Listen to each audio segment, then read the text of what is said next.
the Fed and the Fed funds rate, what that really means, as well as a little bit more on that Case-Shiller index.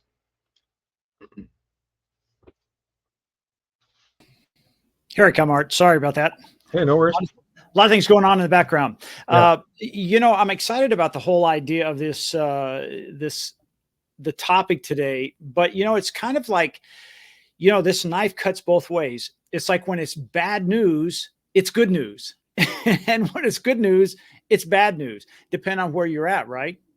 Well, that's true. And, it's a little strange, and it's been this way for years. I've always told prospective clients and our current clients, it's a little, what's the favorite word these days in the news the last couple of days? It's kind of weird that, unfortunately, when you're in the mortgage real estate business, unfortunately, negative economic news can tend to be good for what we do, because usually when you have negative economic news, negative data points, a softening economy, you're getting into a recession, what does that usually do? It usually brings down interest rates.